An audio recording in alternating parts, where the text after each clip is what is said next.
And I want to congratulate Senator Aodhán and Senator Warfield for putting this proposition to us.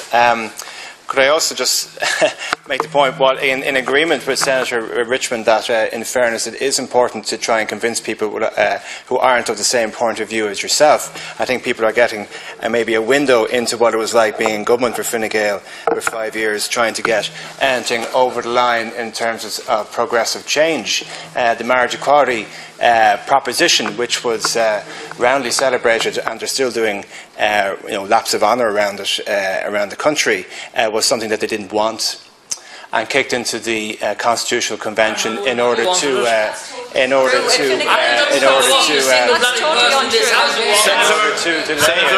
interruption and to the point, Convention. I'm pretty sure I can be heard.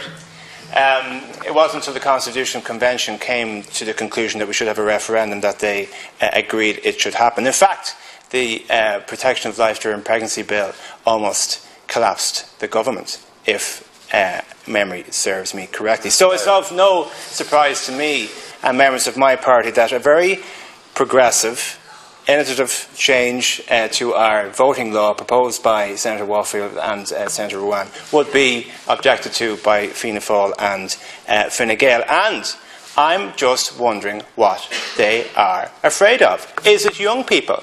I mean, could you imagine the dynamic? Could you imagine the dynamic in a local or European election when a candidate goes to a door and a young person wearing a school uniform answers it, and for the first time the candidate won't say, "Is your mammy in?" Because the candidate would have to listen to somebody who is actually in school and is possibly going through all the list of horrendous things that Senator Michelle Mulhern related to. Because how are we supposed to learn about the life of a 16 or 17-year-old in these circumstances if we don't actually have to act on their opinions? And in fairness, wouldn't it be just so fantastically engaging if we were to have a whole line of local election candidates in a secondary school or in the U Club asking and answering questions from young people as to what they're going to do with the property tax? What services are going to be improved? Because I hate to tell you, ladies and gentlemen, I'm a guy with a mortgage. And guess what happens when you have a mortgage?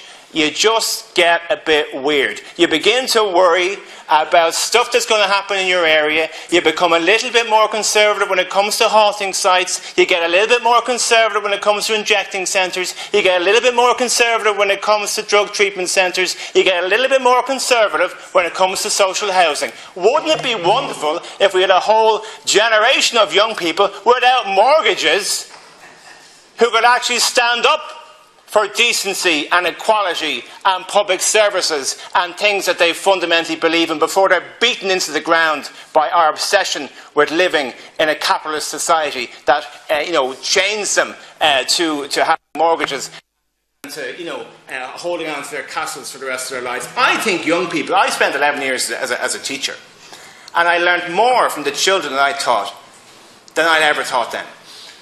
And I am fully behind this suggestion. I want to remind everybody in this chamber, by the way, that when the Constitutional Convention, in its wisdom, decided we should do such radical things like taking out suggestions that women belong in the home from the Constitution and that you should marry the person that you love, they also were asked, do you want to reduce the voting age to 17? That was the question.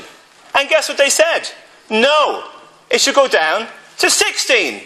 That was the recommendation from the Constitutional Convention. Now, we don't need a referendum to do what Senator Warfield and Senator Aodhán are suggesting. What you actually need is legislation. And everybody has spoken about the Scottish experience in their referendum.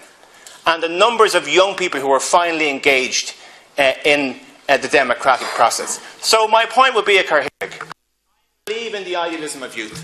I think it would be absolutely wonderful. Because when you think about it, when you turn 18, you have your first chance to vote. You're more likely to be actually disconnected from your home place. You're more likely to be in college. You're more likely to be living away from home. Your first vote is something you have to do if the buses aren't on strike, because the minister doesn't want to know about it. Get the bus all the way back to where you're from in order to cast a vote. Wouldn't it be wonderful that you're still living in the area where you can vote the first time you get the chance to cast that vote? That's a fantastic opportunity. And local politics And the council has so much to do with a young person's life, the facilities around them, the infrastructure which they need. So, what I would say is that I'm not surprised by Fine Gael's opposition. I'm not surprised by Fianna Fáil's opposition. I'm disappointed with it. But in fairness, what they have said is that they're willing to work in order to make this a reality. But to be honest, if they really fundamentally believed in it, and fundamentally believed in young people, if they fundamentally believed in young people, they would just actually back this Senator Ríordáin, without interruption.